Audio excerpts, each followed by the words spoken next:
राधाष्टमी, गौरी अष्टमी, लाल वस्त्र में लाल फूल रखकर उसमें थोड़ा धना और 5 गोल सुपारी, 5 बेलपत्र इस लाल वस्त्र में रखकर घर के मध्य भाग में पूरे घर का केंद्र बिंदु मिला लो, पूरे घर का नाभि कोण मिला लो, पूरे घर का नाभि स्थल, मध्य स्थल मिलाकर वहां पटे पर रखकर कुंकू चावल से पूजन कर कर उस पर 3 बार पानी को फेर कर भगवान श्री गणेश जी महाराज के मंदिर में बिना बोले जो रखकर आ जाता है उसके घर में कभी क्लेश नहीं होता, सुख और शांति ये दोनों प्रवेश कर जाते हैं। गणेश जी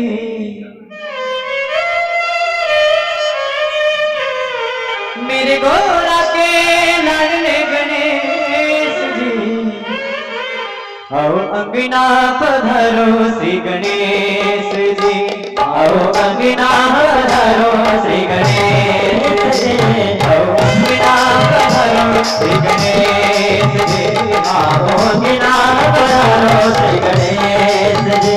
दुनिया में इसलिए हर लक्ष्मी के साथ गणेश जी ने हर अवतार लिया। लक्ष्मी कितनी है? अष्टलक्ष्मी। गणेश कितने हैं? अष्टविनायक। एक लक्ष्मी के साथ एक गणेश है। और ये मत सोचना कि लक्ष्मी का एक स्वरूप है। एक लक्ष्मी माता ख्याति की बेटी, एक लक्ष्मी समुद्र की बेटी, एक लक्ष्मी भृगु की बेटी, ऐसे 8 लक्ष्मियों का क्रम हमारे यहाँ शास्त्र वर्णन करता है। अष्टलक्ष्मी जो मंदिर के अंदर पूजा की है, आपने हर विष्णु भगवान के मंदिर में लक्ष्मी जी को देखा होगा। वो कौन सी लक्ष्मी है? जन के बोलो जल्दी से, कौन सी लक्ष्मी है वो? महालक्ष्मी।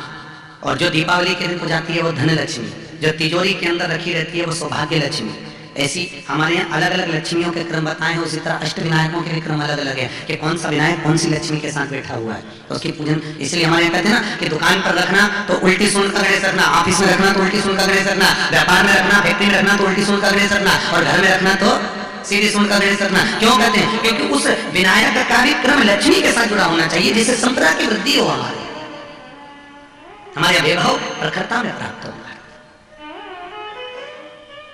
हमारे वैभव का भाव प्रबल होगा। कल रविवार के दिन अगर अष्टमी पड़ जाए तो ऐसी कोई बीमारी नहीं जिसका इलाज ना हो पाए। कुछ ना करिए, हरा मूंग की कटोरी भर लो। मूंग जानते हो? हरे मूंग, मूंग की दाल होती है ना, जो हरा मूंग, आखा मूंग हरा की कटोरी भरो, उस पर गुड़ की एक खोड़ी, गुड़ की बट्टी, गुड़ की एक बाटी उस पर रखो, 5 बेलपत्र रख लो। और जिस व्यक्ति को बहुत भारी बीमारी है, कैंसर जैसा रोग भी है, किडनी लीवर जो भी उसके खराब हो रहे हैं, कोई तकलीफ है, ऐसा लग रहा है कि बहुत सांस चल रही है, कहीं कोरोना जैसी बीमारी ना हो जाए, बहुत तकलीफ हो रही है, बस वो कटोरी में मूंग लेकर उसमें गुड़ की खोड़ी रखकर 5 बेलपत्र रखकर, अष्टमी तिथि, राधाष्टमी भी है, दुर्वाष्टमी भी है। दुर्वाष्टमी जिस दिन भगवान ने, गणेश जी ने एक राक्षस का संहार करा था और कश्यप ऋषि ने उनको दुर्वा दी थी, वो अष्टमी है। पहली बार दुर्वा चढ़ी थी गणेश जी को, उसका व्याख्यान आएगा। तो बहुत बीमारी हो, दमा, श्वास, किडनी आदि का आदि बहुत बीमारी हो, 21 बार शरीर पर से उतार कर महाराज सीधे हाथ में रखकर नाम गोत्र खुद का बोलकर और भगवान से, गणेश जी से विनती कर कर अष्टमी तिथि के दिन जो भी आ रही है, बहुत समय के बाद पड़ रही है, उस दिन उस कटोरी नहीं लेना, पुरानी कटोरी नहीं लेना, कोई कटोरी घर में नहीं हो, नई कटोरी, और उसको गणेश जी के मंदिर में पहुंचा दीजिए। गणेश जी के मंदिर में पहुंचाएं, गणेश जी के मंदिर में पंडित जी भी बैठे रहें, हाथ में मत देना उस कटोरी को, भले दरवाजे पर, चौखट पर, गणेश जी के राइट हैंड की ओर, आपका उल्टा हाथ होगा, गणेश जी का सीधा हाथ होगा, तो गणेश जी का जो राइट हैंड हो, दर्शन करते समय सीधा हाथ इधर आएगा, उस हाथ के वहीं पर, अर्थात जमीन पे ही रख देना, पर रखना भूमि पर ही। महाराज कैसी भी बीमारी होगी, अगर चलने में भी तकलीफ हो रही होगी तो अष्टमी को कर कर देखना, 11 या 12 तक आपको अंतर मालूम पड़ जाएगा। ये अष्टमी कोई साधारण नहीं है। बधाई हो।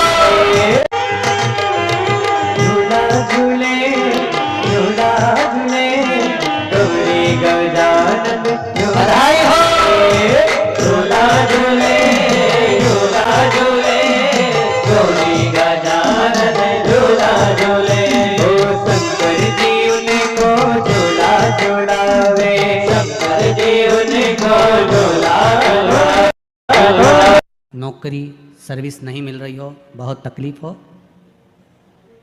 7 बेलपत्री केसर को घिसकर चंदन बनाकर बेलपत्री पर बीच वाली पत्ती पर ओम लिखना है। दोनों पत्तियों पर भी एक आद्यशक्ति जगदम्बा के नाम की केसर की बिंदी लगाना है, दूसरे में श्री गणेश रिद्धि सिद्धि के नाम की बिंदी लगाना है। शिव जी पर समर्पित करते जाना, शंकर को चढ़ाते जाना। अष्टमी के दिन भगवान शंकर को बेलपत्र समर्पित जरूर करना चाहिए, वो भी शाम के समय पर।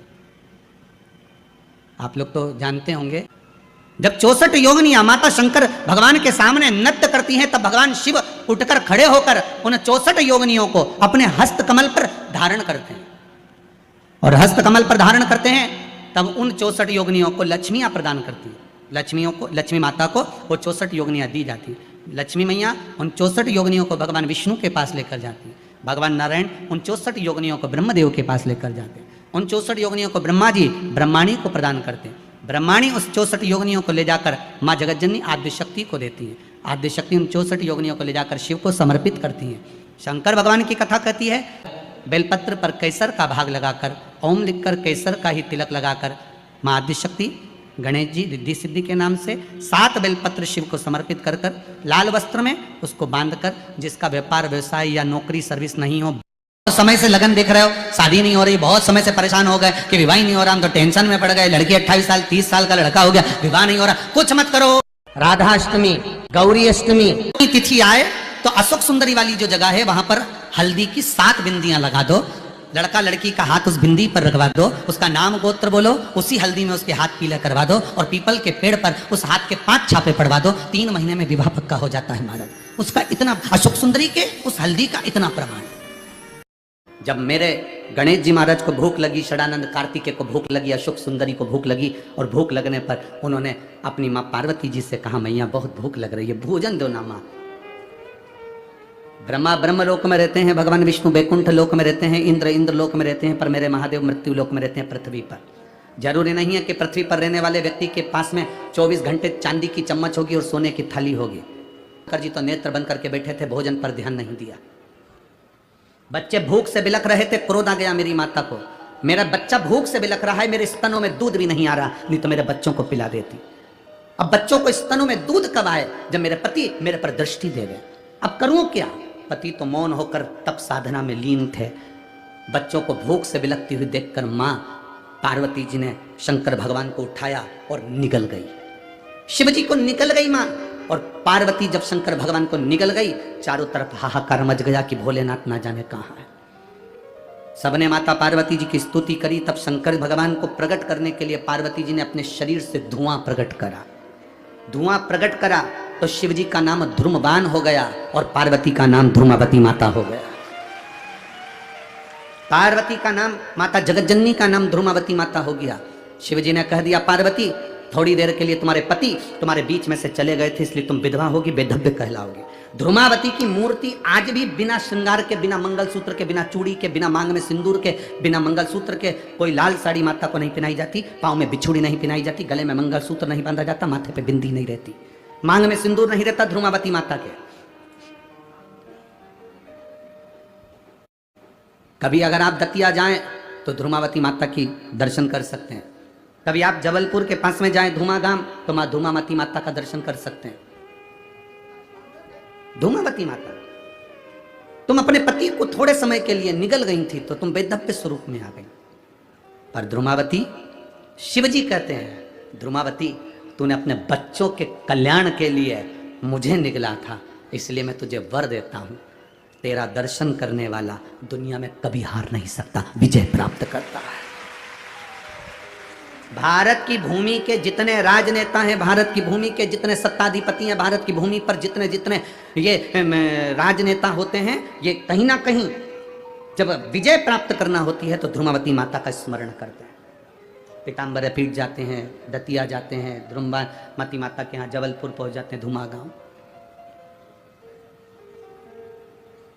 तो अपने बच्चों के लिए मुझे निकल गई थी, अपने बच्चों का कल्याण करने के लिए। तो मां पार्वती जी से शिव जी ने कहा, भले तू वेधव्य स्वरूप में ध्रुमावती बनकर रहेगी, पर जो तेरा दर्शन करने आएगा उसके ऊपर तेरी कृपा दृष्टि अगर हो गई तो वो दुनिया में कभी नीचे नहीं जा सकता, ऊपर की ओर बढ़ता ही चले जाएगा। ये ध्रुमावती माता है। तो मेरी बहन से गायत्री तुकाराम पाटिल जी से मेरा निवेदन है, कौन कह सकता है कि वेधव्य नारी शिव का जल नहीं चढ़ा सकती, या शिव उपासना नहीं कर सकती, या शंकर का भजन नहीं कर सकती? ये कर्मगति है। ऐसा पत्नी पहले गई या पति पहले गया, ये कर्मगति के अनुसार है। इसमें नारी का कोई दोष नहीं है। इसमें नारी का कोई दोष है क्या कि पति चले गया तो नारी का दोष? नारी ने क्या गला दबा के मार दिया जो दोषी कहलाए?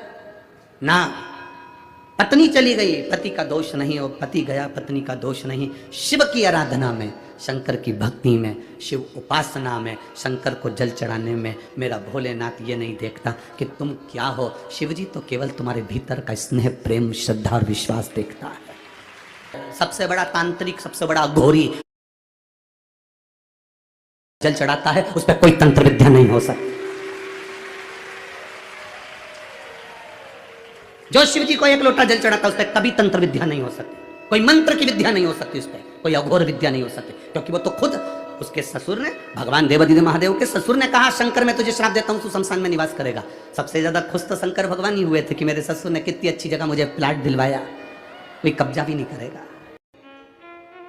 लोग कह देते हैं देवी जी अलग है और शंकर जी अलग है। शिव महापुराण कभी नहीं कहती कि देवी जी अलग और शंकर जी अलग है। ये दोनों एक ही हैं। शिव और शक्ति एक है। देवी और शंकर, माता रानी का दर्शन, आप में से कई माताएं ऐसी होंगी जो शंकर भगवान का स्मरण कम करती होंगी, देवी जी की पूजन ज्यादा करती होंगी। कोई अगर दुर्गा जी की पूजन कर रहा है, कोई देवी जी की पूजन कर रहा है, कोई राधा राधा जप रहा है, कोई सीता सीता जप रहा है, कोई अनसुईया अरुंधति को जप रहा है, कोई रुक्मणी को जप रहा है, कोई राधा का स्मरण कर रहा है। तो स्मरण करने वाले को ध्यान रखना है कि राधा का स्मरण करना, राधा राधा बोलना भी शिव ही बोलने के बराबर है, शंकर का ही गुणगान। अब आप लोग कहोगे, कई लोग हमारे ऊपर उंगली भी उठाएंगे कि तुमने कैसे कह दिया कि राधा बोलोगे तो शंकर का नाम है और शंकर बोलोगे तो राधा का नाम। तुम कैसे कह दिया? देवी भागवत उठाइए, देवी भागवत को अच्छे से पढ़ना, विष्णु पुराण को पढ़ना, गर्ग संहिता को पढ़ना, शिव महापुराण को पढ़ना। एक बार भगवान शंकर और पार्वती में दोनों में संवाद हुआ, दोनों ने द्वापर में अवतार लेने की बात करी। यहां तक लिखा है देवी भागवत के अंदर, पार्वती जब क्रोध में कालका का रूप ले ली, शाम वर्ण पड़ गया, तब कह दिया ये रूप एक बार द्वापर में फिर अवतरित हो, तो पार्वती जी ने कह दिया विपरीतता होना चाहिए। शंकर गौर वर्ण के होंगे, सुंदर होंगे, तो वह राधा के स्वरूप में होंगे, और पार्वती स्वयं कृष्ण का रूप धरकर द्वापर में अवतरित हो जाएगी। ये देवी भागवत में लिखा, कोई अलग से वर्णन नहीं है। देवी भागवत को अच्छे से पढ़ना, उसमें मिल जाएगा आपको देवी भागवत के अंदर वर्णन मिले। तो राधा राधा जप रहे हो तो समझ लो कि शिव तत्व को प्राप्त कर रहे हो, कृष्ण शब्द का संबोधन कर रहे हो, हे कृष्ण हे कृष्ण, कृष्ण का संबोधन कर रहे हो तो समझ लो पार्वती का स्मरण कर रहे हो।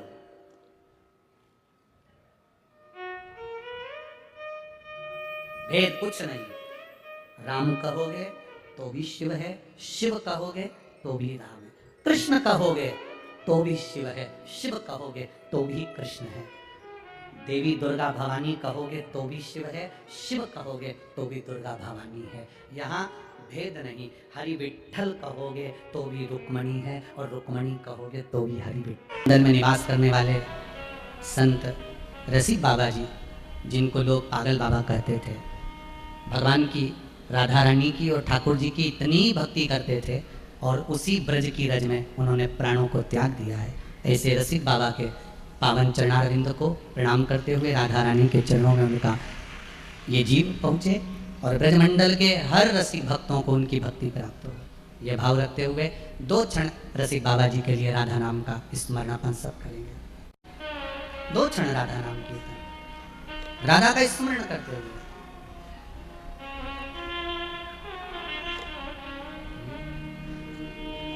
राधा कहो राधा कहो राधा कहो राधा कहो राधा कहो राधा कहो राधा कहो राधा कहो, राधा कहो। किया गया पाप प्रत्येक मनुष्य के माथे पर चढ़ा रहता है। ये ऋषभ देव जी महाराज का चरित्र कहता है, ये 4 स्थान का जो पाप है वो समाप्त अगर कहीं होता है तो जब हम कहीं बैठकर किसी गुरु के मुख से कभी भागवत, कभी रामायण, कभी शिव पुराण श्रवण करते हैं, या किसी मंदिर के अंदर हम प्रवेश करते हैं, जैसे चप्पल बाहर रह जाती है उसी तरह शरीर का सारा पाप बाहर निकलकर खड़ा हो। संपूर्ण पाप, शंभो शंभो, संपूर्ण पाप बाहर रह जाता है।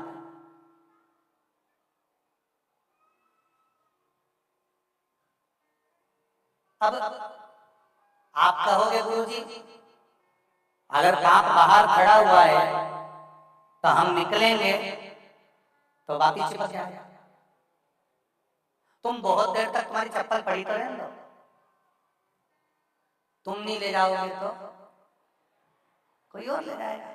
शिव महापुराण की कथा कहती है, जब हम कथा सुनने के लिए, भजन करने के लिए बैठते हैं, कथा सुनने के लिए बैठते हैं, संकीर्तन करने के लिए बैठते हैं, तब हमारा पाप बाहर खड़ा हमारा इंतजार करता है। और जब हमारी हृदय चित्त, हमारा मन, हमारा हृदय भगवान की भक्ति में जब पूर्ण तरह से डूब जाता है, तब वो पाप तुम्हारा इंतजार नहीं करता, जो निकल कर जाता है उसी के माथे पर चढ़कर चला जाता है, तुम्हारे इंतजार में नहीं रहता।